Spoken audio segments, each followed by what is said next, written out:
I also wanted first to cover what was truly an extraordinary event. I mean, a historically extraordinary event that took place just a little while ago, earlier this afternoon, in the Oval Office, where Ukrainian President Vladimir Zelensky came to Washington primarily because he was summoned by President Trump and the Trump White House to do so. The Trump administration is very eager to reach an agreement, is one generous way to put it.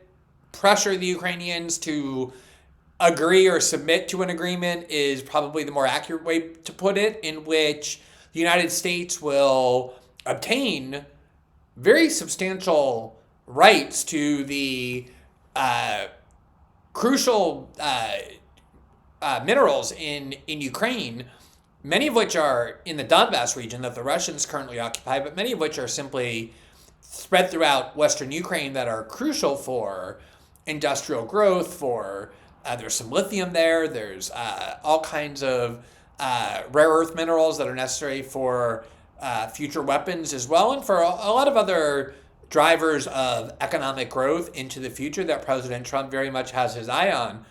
And Trump brought this suggestion, this proposal, and was a little bit ambiguous about it. Some people understood that he was offering it as a condition for continuing to fund the war in Ukraine, essentially saying to Ukraine, if you want us to continue to finance and arm your war against Russia, the condition is that you have to give us the rights to these minerals in your ground, or 50% of it, or we become partners in it. And a lot of people, that led a lot of people, including very good friend of our show, great friend of our show, one of our best friends of the show, Michael Tracy, to conclude that this was Trump essentially saying that he's going to continue to pursue Biden's policy of financing the war in Ukraine indefinitely. He just wants some mineral rights as a condition for doing so. There was another interpretation, though, that I think was very viable, which is that President Trump keeps saying that we gave $350 billion to apparently I sneeze even when I'm not in the studio. It's only during the show, though, live. I swear I don't sneeze ever during the day. Maybe it's just psychological. In any event, President Trump has been very fixated on the fact that we gave $350 billion, in his words, to Ukraine. That figure has been disputed, but clearly it's in excess of $100 billion, maybe $200 billion. And this isn't new. During the campaign over the last couple of years, he's been objecting to this and questioning it and saying, why is it in American interest? Why does the American worker have to finance the war in Ukraine? And the other alternative is that he is determined to get that money back through mineral rights. And he continues to emphasize that he intends to end the war in Ukraine, that he intends to negotiate a deal between Ukraine and Russia for the war to end. So it's not as if he is saying, oh yeah, I want to continue the war, but I just want to get mineral rights for it. He keeps claiming that Europe's aid was in the form of loans and grants that they'll get back, some of which it was actually, but not all of which, whereas the United States just kind of gave this money with no expectation in return. So it seems more plausible to me that what Trump is saying is, we want our money back that we've given you, and you'll get the benefit that if we have a vested interest in your country in extracting these rare earth minerals out of your country, that will provide a sense of security because we'll have to have a physical presence there. Now, obviously, the Ukrainians don't want to sign away their very lucrative and valuable rights to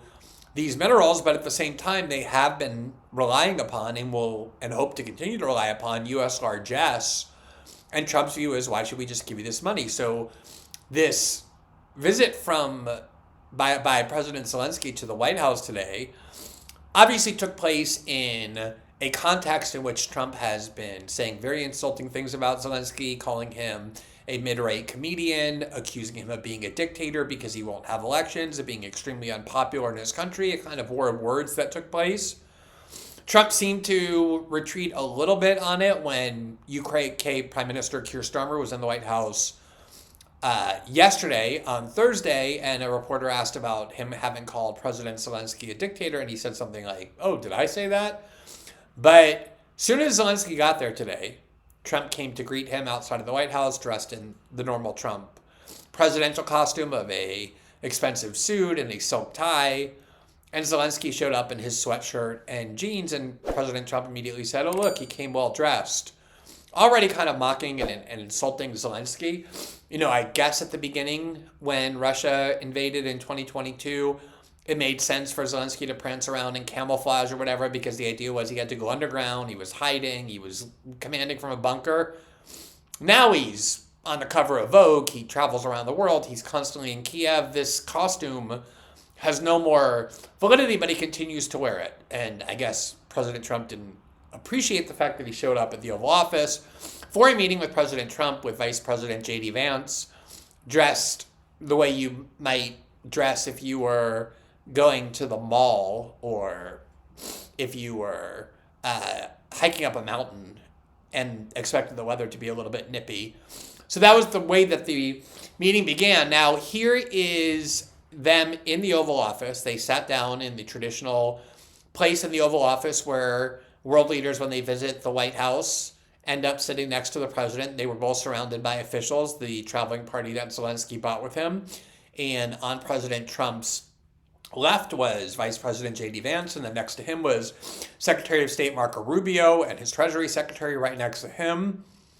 And obviously, world leaders argue all the time. They fight all the time. They have disagreements all the time, especially in a case like this where there's been a war of words over the past couple of weeks, but even longer going back, there was a fear in Kiev that if Trump won, aid to Ukraine could be endangered, but a true war broke out, a major confrontation that first involved President Trump and President Zelensky. Vice President Vance got involved, and it just continued to escalate because Zelensky, instead of doing what might have been wise given his dependency and his country's dependency on the United States, kept interrupting, talking over them, fighting with them, and therefore fueling this disagreement, making Trump as angry as I've seen him in public. I've never seen Trump raise his voice this way.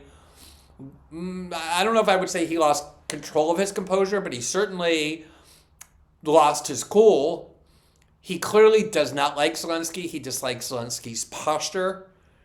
And he basically kept telling him, look, you're in no position to do anything but come here with your hat in your hand, and you should be expressing gratitude to us. And instead, you're very ungrateful, you're very demanding, and you're going to risk World War III. You're playing games with the lives of millions of people, including your countries. It was a remarkably contentious, public argument that I think isn't just about personality clashes, but is about some very deep-seated disagreements that clearly the Trump administration and President Trump in particular have with Zelensky, with Ukraine. Now, there's been reporting that Biden used to get very angry with Zelensky as well, to the extent that Biden knew what was going on. He felt like Zelensky was constantly asking for more money. And there have been reports that Biden got very angry on various calls, but none of that happened in public. Here is just a segment of what took place, the remarkably just contentious and confrontational exchange between Vance and Trump on the one hand and President Zelensky on the other. I'm talking about the kind of diplomacy that's going to end the destruction of your country. Yes, but if you are Mr. not President, strong... Mr. President, with respect, I think it's disrespectful for you to come into the Oval Office and try to litigate this in front of the American media. Right now, you guys are going around and forcing conscripts to the front lines because you have manpower problems. You should be thanking the President for trying to bring an end to this conflict. Have you ever been to Ukraine that you say what problems we have? I have been to. Come once. I've actually watched and seen the stories, and I know what happens is you bring them on a propaganda tour, Mr. President.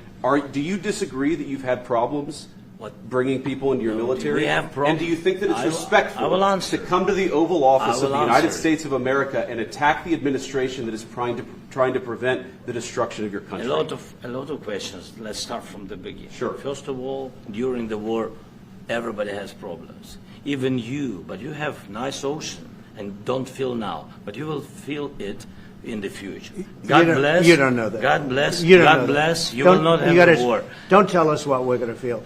We're trying to solve a problem. Don't tell us what we're going to feel. I'm not telling you. Because I'm you're in no answering position on to this question. dictate that. That's Remember exactly this. what I'm not You're in dictating. no position to dictate what we're going to feel. We're going to feel very good. You will feel influence. We're going to feel very good and very strong. You will feel influence. You're right now not in a very good position. You've allowed yourself to be in a very bad position, and he happens to be right about it. From the very beginning of the war. You're not in a good position. You don't have the cards right now. With us, you start having cards. Playing cards. But right now, you don't. Yeah, you're playing cards. Mr. President. You're playing cards. Serious. You're gambling with the lives of millions of people. You're gambling with World War III. You're gambling with World War III. And what you're doing is very disrespectful to the country, this country. It's back to you. Far more than a lot of people said they should have. Have you said thank you once? A lot of times. No, in this even entire today, meeting, you said thank you. Even today. You went to Pennsylvania and campaigned for the opposition in October. Offer some words of appreciation for the United States of America and the president who's trying to save your country. Your country is in big trouble. Can I Wait a answer? minute. No. You've done a lot of talking. Your country is in big trouble. I know. You're not winning. I know. You're not winning this.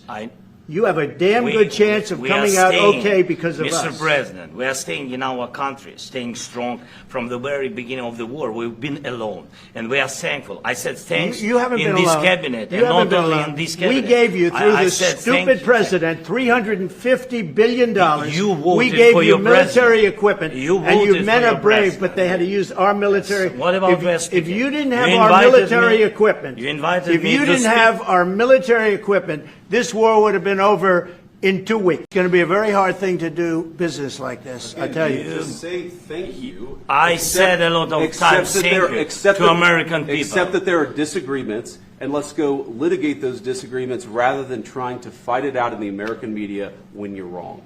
We know that you're wrong. But you see, I think it's good for the American people to see what's going on out here. I think it's very important. That's why I kept this going so long. You have to be thankful. You don't have the cards. Thankful. You're buried there. Your people are dying. I can tell you You're again, running low I know. on soldiers. Don't please, you're running Mr. low on President. soldiers.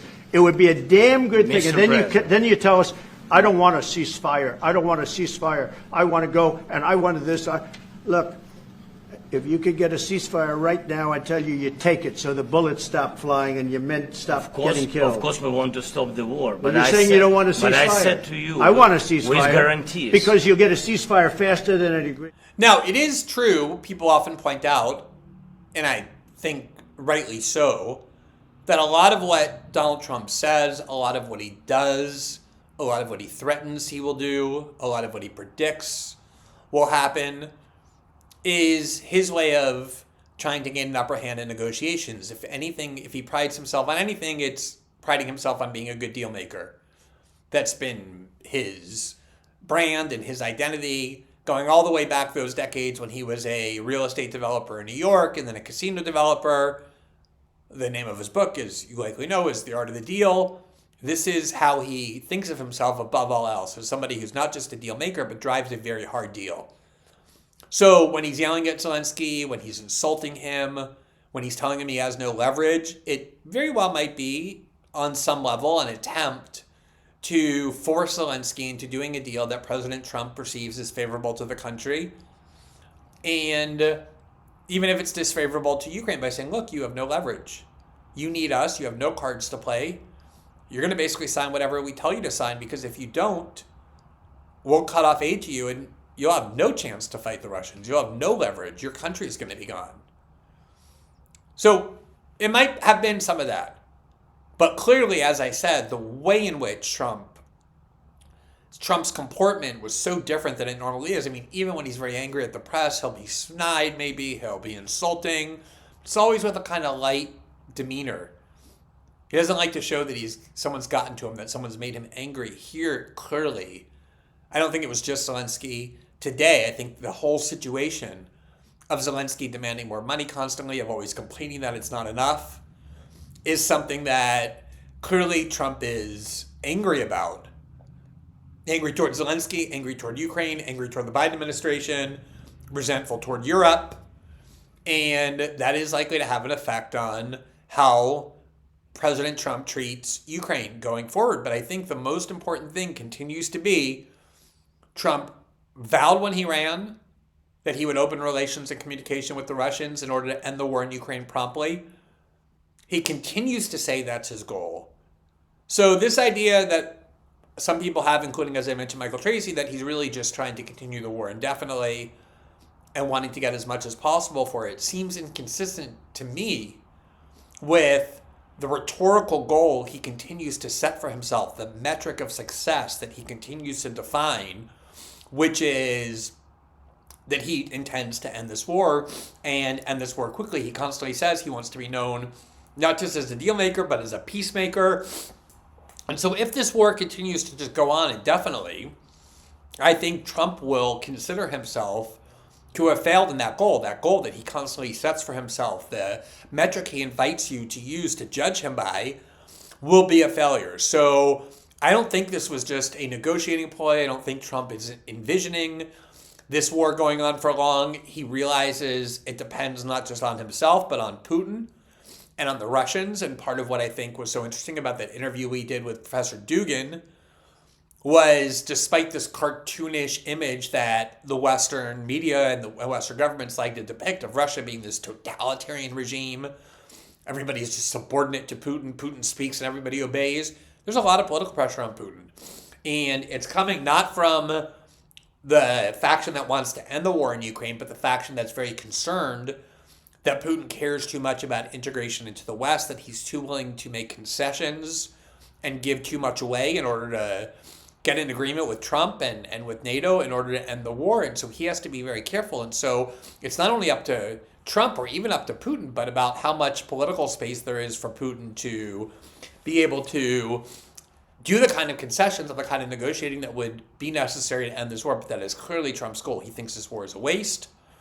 He thinks it is dangerous. He thinks it is creating a lot of unnecessary, massive loss of life, all of which is true.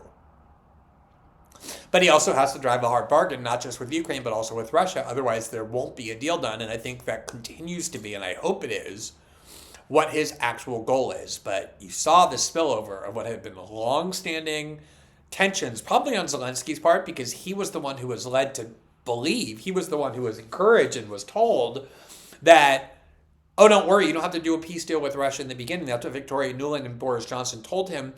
We, the West, are going to continue to support you no matter what you do for however long it takes. So just go to war with the Russians. We'll give you everything we need. We'll be behind you. And as often happens with the United States, either the policy changes, the promises weren't enduring, the climate in Washington changes, and Zelensky's finding that, from his perspective, he prolonged this war. He avoided a diplomatic solution because he was promised aid, and now he's being told, look, either you sign your mineral rights away or we're going to cut off your aid. And so I'm sure he's resentful as well. He perceives himself as being the tip of the West, of democracy fighting against Russia. He clearly believes all of that. But as Trump told him, look, you're not winning. You have no chance to win. Your only goal should be to end this war, otherwise you're not going to have a country left. And it's, I think, rather cathartic, actually, to hear a president say that, but also to hear a president say, as he said yesterday when asked about the conditions for ending the war, he said, NATO is out. Ukraine is never going to be part of NATO. He said that's probably the reason the war began in the first place. And so rather than this caricature that, oh, Putin started the war because he's a psychotic monster, even though we've heard for 25 years from 5 different presidents that he's rational and trustworthy and shrewd and cunning, got turned into like some Hitlerian psychopath overnight who just wants to conquer the world regardless of the cost. Trump said the reality is that it was the U.S. movement toward putting Ukraine in NATO that likely provoked Putin into the war, that was a factor in the war. And it's also very refreshing to hear such a realistic rather than a propagandistic or fairy tale view coming from the White House about what has been this horrific and, at the end of the day, completely unnecessary war that is now in its 4th full year. Thanks for watching this clip from System Update, our live show that airs every Monday through Friday at 7 p.m. Eastern, exclusively on Rumble. You can catch the full nightly shows live or view the backlog of episodes for free on our Rumble page. You can also find full episodes the morning after they air across all major podcasting platforms, including Spotify and Apple. All the information you need is linked below. We hope to see you there.